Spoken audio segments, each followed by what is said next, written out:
Hey guys, and welcome back to another World Tour video. It's the Smithcrafts here, and today we're doing a big World Tour. We have my biggest world ever right here behind these doors here. As you guys can see, these doors do look a little familiar from my first World Tour if you watched it. And so yeah, I've been getting like a little bit of feedback, and yeah, so people have been wondering, yes, I'm still doing Minecraft. It's staying. Don't worry, just because I posted one Rocket League video doesn't mean nothing. But yeah, so we're going to get behind these doors here and we're going to see what this world has to offer, alright? Just hit the button here and you guys can see we have a big castle themed world, okay? So we've got these rustic looking houses built here, this huge farm. We have weird looking slime thing right there. We've got some shops set up.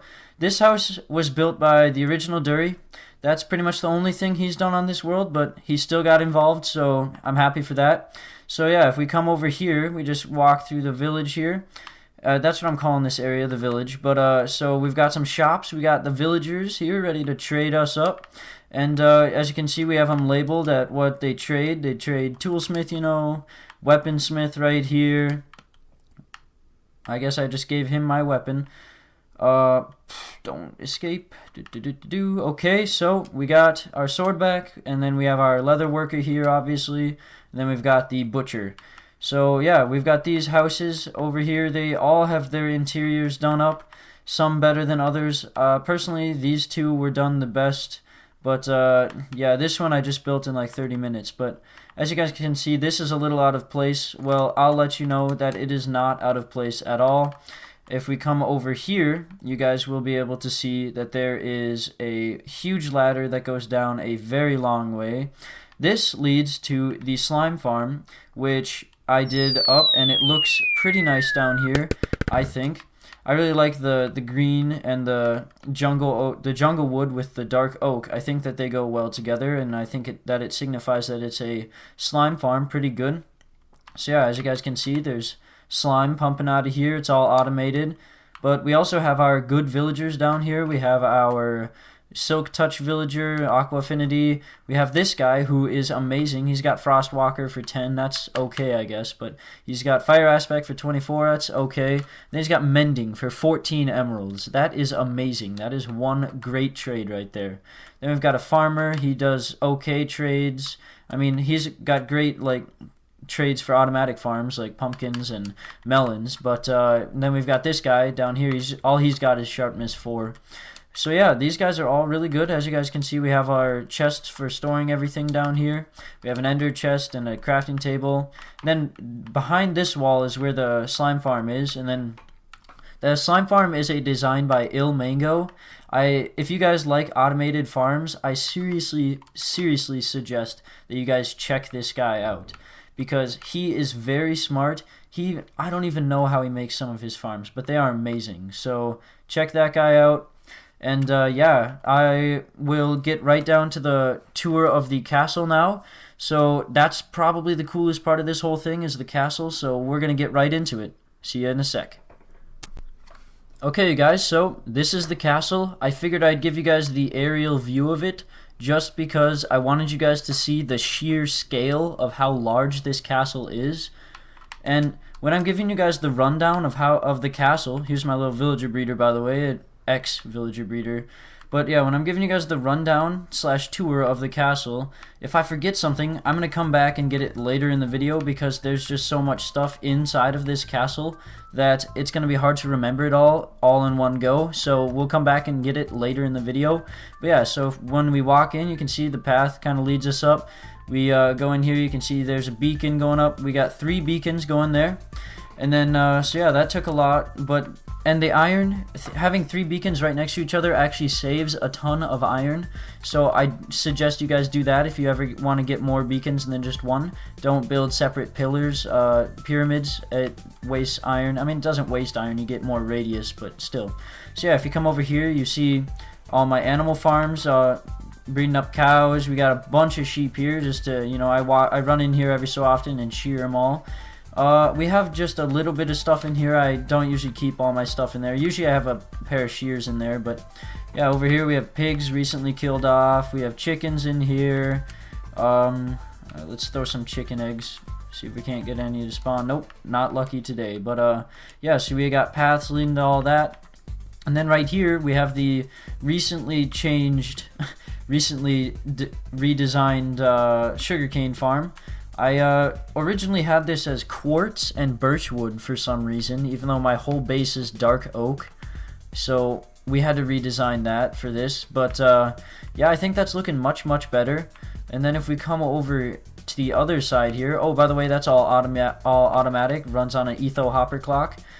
These are my pumpkin and melon farms. So as you guys can see, this is pumpkin, this is melon, and they both run on the etho hopper clock as well. They are just picked up, everything's just picked up by the good old minecart hopper, and they both picked up in the same area by the same system here. So that's all working good. And then you guys can see we got the big towers and the flags going up.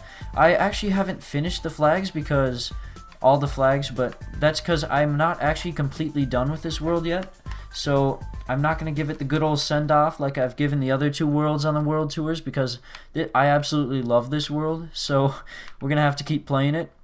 And if you guys want to see any like videos or let's plays on this world, you guys would not have to twist my arm for that. I would do that without thinking.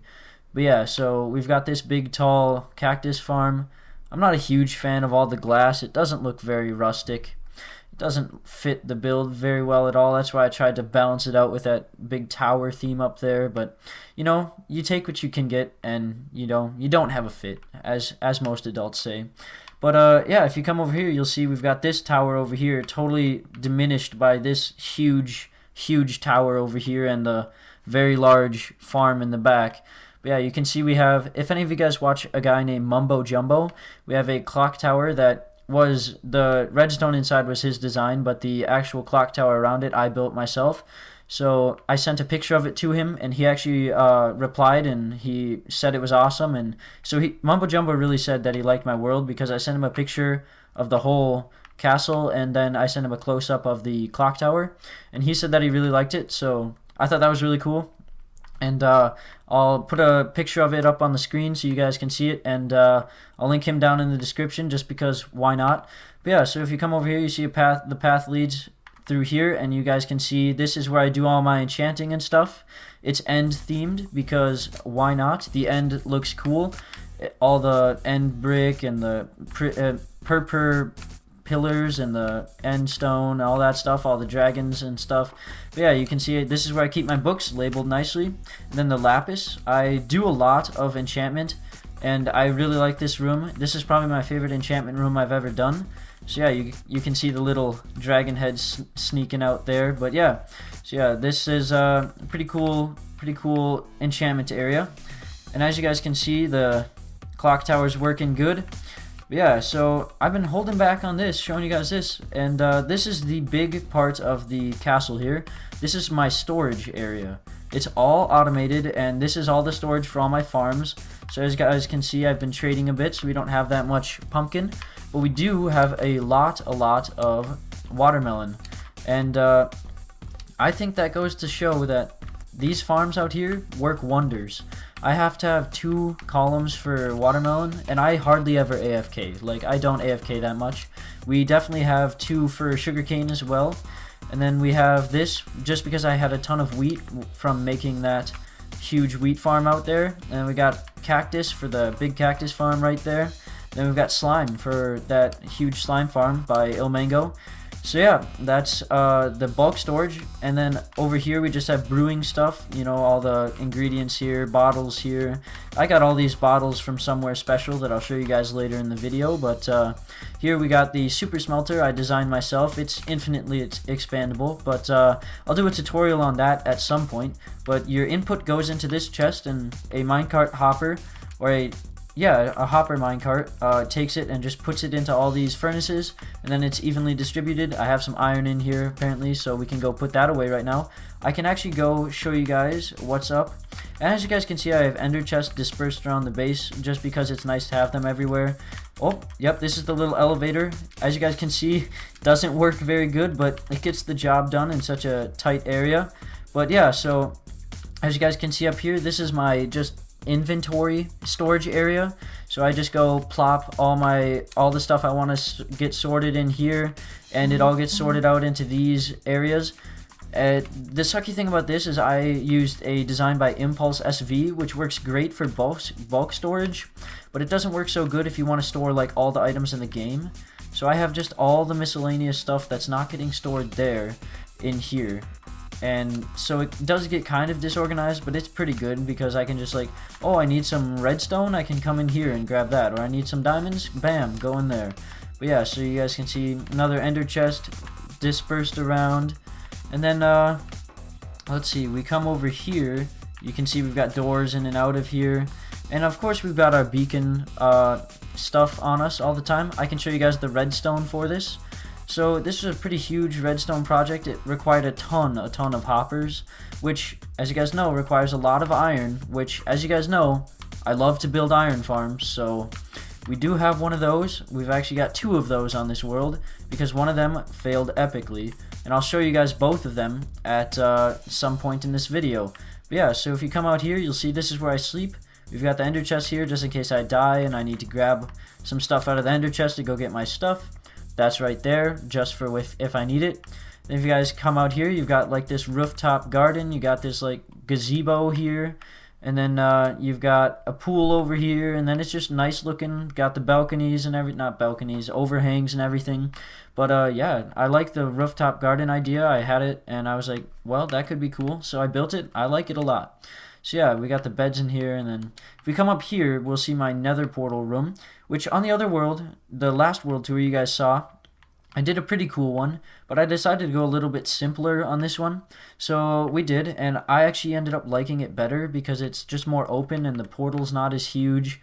And yeah, so right above it we have some good old netherwort farms, and they're nothing special, just, you know, manual netherwort farms, but they grow all the way. Did I miss a netherwort? No, it just decides not to grow. But yeah, so you've got the manual netherwort farms there. There are 2 layers of it. No, I never really need netherwort in huge quantities, so I've never really seen a reason to make that huge of a netherwort farm. But yeah, so we're gonna go through the nether portal right now, and I'll show you guys what's on the other side, and then we'll get into the rest of the castle tour. So over here we've got just a nice quartz and white purple, you know, colored nether hub kind of thing, and crafting tables in the back. No ender chest in here. I should probably get that built.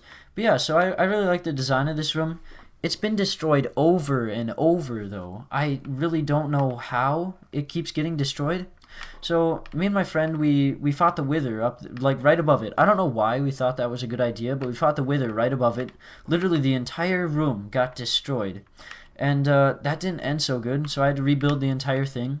But then I come in here just randomly one time, and there's a creeper standing right here, and he just blows the portal out, and this entire wall, this entire corner gets just blown to smithereens. So I had to rebuild it again. So that was fun. But yeah, we're gonna get back into the rest of the castle tour, and we'll be right back. Alright, you guys, next things next on this world tour, we're gonna go over this iron farm here. So, as you guys can see, it sticks out a little bit into my base, which I didn't calculate, I didn't plan for when I first put the iron farm right there. I just thought it was gonna, you know, end right where those doors end, so I was gonna be like, yo, this is cool, like, this is alright with me, like, what's wrong with that? But, yeah, there really isn't anything that I can do about that anymore, unless I want to rebuild the entire farm just to move it over, like, 20 blocks. Yeah, so I'm on top of the clock tower right now. As you guys can see, it's run by the good old light daylight sensors. So yeah, this was the redstone by Mumbo Jumbo, and yeah, really good design, I think, and works well, does its job. As you guys can see, I punched out this wall so we could look at the redstone. I started running low on stone and stuff, so I used wool here, but it doesn't really make a difference, so I'll go ahead and show you guys what the gist of this iron farm is. This is a 32 village iron farm. As you guys can see, there are 32 pistons on each side. I don't know if you guys know how these kind of iron farms work, but pretty much what happens is you're going to have one, so you have it, like each one of these little strips here is one village, and you have a piston retract and a villager pop by every so often to, you know, recognize it as a village, so that you can get maybe some iron golem spawning. I did just turn it on. Maybe we can get one to spawn. I don't know. It's like a it's like when there's only one village open, it's like a 1 in 7,000 chance every second. So that's a pretty small chance, but as you guys can see, I got my little platform there with the key to turn it on. You just hit the button and it resets the whole farm, and you start building from 1 to 32 villages. And then as you guys can see, I have this little collection room down here, and so I have all these holes in the walls just so that I can fly in with my elytra, because that's the only way in here. But yeah, so we've got the killing chamber for the iron golems, and all their iron and stuff is pushed into here. It's item elevated up to here, and all the stuff goes into this chest, and then there's all this storage here. It's supposed to make about 1,600 an hour. I haven't found that it's that efficient, but it has been working pretty good. I don't have anything in here right now because I cleared it out and brought it all over to my base, but we haven't really struggled to get iron on this world, so that's been a bonus for me, other than at the very start of the world when we built a design called the Iron Bakery.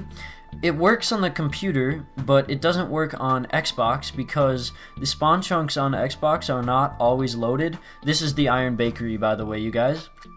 So pretty much you have to go, it looks like it's small, but it's not that small, because you had to go around and there was all these satellite villages all the way around, and you had to place doors like one every 6 seconds. So if you guys think about it, I could only place one of these doors every 6 seconds. So I don't even know how many doors there are here. There's what, 6 times 10 times, so 60 times 4, that's 240. So yeah, there's 240 doors here times 6, which is a lot, like 1,200. Let's do some mental math here, you guys. 1,400 minutes just to make that farm. So as you guys can see, I got my little AFK chamber here. We got a bunch of roses here just because I'm too lazy to move them. We got our ender chest. But yeah, so that's all looking good. I never finished this one because it never worked as it was supposed to, because the spawn chunks unload in Xbox, which, you know, you can't really control. You can't really do anything about that. So I just accepted that and I built this one, which does work on Xbox, but it doesn't work as good as it said that it was supposed to. But I accepted that and I just took the minor L on that, and yeah, we just got going and kept going. So yeah, there's just some more things. There's a lot more on this world that I'm going to show you guys. So yeah, we'll show you guys that. Alright, you guys, so if we want to continue on here, you can see we're just in the storage area for the iron farm. So what you want to do is you want to just jump and go down to this area right over here in the swamp. I bet you guys can guess what this is, but it's a very critical part of this world. It's as far as getting some crucial resources go. We can just fall down here just like that. That's what the slime block's at the bottom for.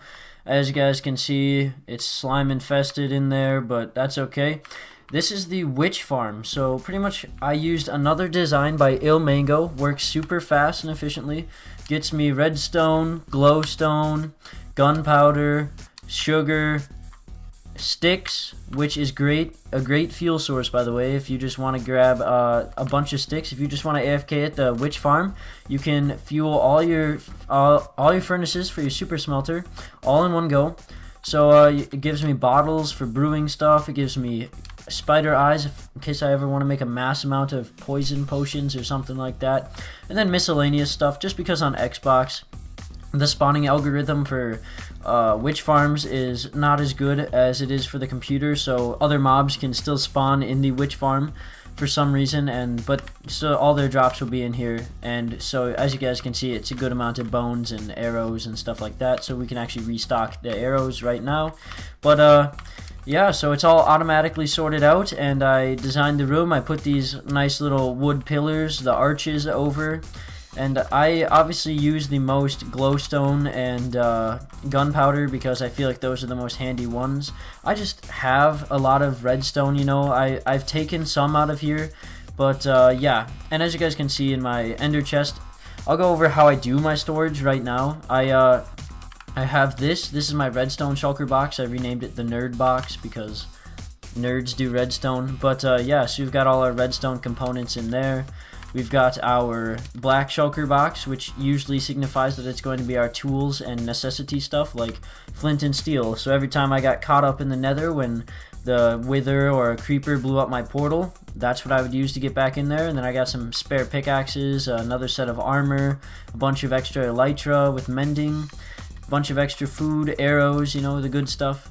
And then we've got this shulker box, which is just full of fireworks. And then we've got all our diamond gear and all that stuff in these two. And then we have the iron box, which is iron gear from this. All this stuff usually comes from the end, so that's good stuff. But also we have our pink boxes, which I use as like just blocks. So I just put all my building blocks in here. I have redstone in here just because we ran out of space in here. But yeah, so whenever I do projects, I just put all the blocks I need to do. Yeah, because recently I've just been making all my builds look way nicer so that they could look good for this video. But yeah, so we got that. Then in here we've got all our potions and stuff. And then all these shulker boxes are just, you know, extra storage just in case we need them. These aren't all my shulker boxes. They're just all the ones that I feel like I need at once. And then these are for villager trading, watermelons and then pumpkins in these ones. So yeah, this is a very efficient way to, you know, move all your items around, and I think you can hold 2 billion items. No, that seems like a little far-fetched. You can hold a ton of items in a shulker box. So if you just have your inventory full of shulker boxes and an ender chest full of shulker boxes, you can hold a crap load, like an absolute crap load of items. So yeah, that's pretty amazing. But yeah, so we don't have anything special to get down there or to get to the witch farm. But if we come in here, you'll see we have the, oops, we messed up there. The actual design for the witch farm is right here. As you guys can see, the clock is messed up. I don't know what it is with Xbox, but as soon as you unload chunks, everything gets messed up. But yeah, so this pretty much isn't going to work right now, and I don't know what it is with Xbox either with lighting glitches, because this area, even though it looks like it'd be, like, I don't see any reason why it would be light, but still, like, there's light in here, and it makes it so that nothing can spawn there. So this corner of the witch farm is pretty much out of everything. But yeah, so that really sucks, but I guess that's just something you got to deal with as a Minecraft player. You just got to deal with redstone unloading stuff and stuff like that. But yeah, that's one of the last things. I want to do one more thing that I think will be cool for this video, but yeah, I don't think I showed this off. I don't think I actually showed off what the villager breeder looks like, so we'll do that real quick here. Here we got just the input system, and it just throws it in. There was a villager there to signify that it's a village, and then there was villagers here just, you know, breeding up, and then all the villager babies would come down here, grow up, and I'd sauce them into an iron farm or something, or into my trading halls. But yeah, so I figure I will go and I will show you guys what's up with, so we'll go from this view right here. I want to show you guys what this world used to look like before. So I'm going to like restart the world and see what this world looked like. So I'm going to enter the same seed in, and we're going to see like the before and after picture of what this world looked like. So I'll be right back when we have that already, but just remember, this is what it looked like after, okay? Alright, you guys, so I just got on here and I just hopped onto the same tree that we were standing on at the end of the last clip in the new world. Just copied the seed over, and this is what it looks like, you guys. This is a huge difference. For one, this mountain and that mountain are no longer there. They no longer exist in my world. This mountain took like an entire day, like a real life day, like IRL of mining. Because I didn't have a beacon, and I just went, and I don't even know how I did it. I must have had like some good jams going, but yeah, so we have a huge wall going up around here, and a huge wheat farm. And honestly, so you guys see this river, this whole cave here, how that wasn't there on the other world? Yeah. Also, this huge overhang, yeah, we built a huge dirt platform all the way around here and had to terraform the entire thing. Like, I think that the actual one in my world comes out to around here, and it starts sloping down and coming up like here. And then that witch farm's not built yet, the iron farm's not built, you know, all that stuff. Nothing, just so much work was done to clear all this and make it all look good. So yeah, that's a huge difference if you guys ask me. But yeah, I'll show you guys right now that it was all done in survival. So as you guys can see, so let's go on to my Let's Play world. It says it was created in creative mode, okay? It says that because I have host option or host privileges on, so that I can eventually start doing some, not speedruns, some time lapses for getting work done. And on Belai Swold though, that's the world that I was on.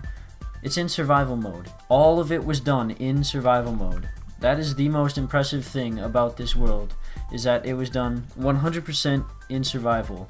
So that's probably my greatest accomplishment. This is my best world I've ever made. I don't even know how many days I have on this world by itself, but I'm super proud of it. I would love it if you guys could leave your feedback on this world in the comment section below. And if you guys want me to keep playing on this world, maybe post some more videos on like builds I'm going to do on this world. You guys, like I said, you would not have to twist my arm to make me play this world more. Maybe give me some more ideas for what you guys want me to build on this world, because I really have all the resources I could need. So yeah, I hope you guys enjoyed this video. Like, comment, and subscribe to my channel, and I'll see you guys in the next one. Peace out.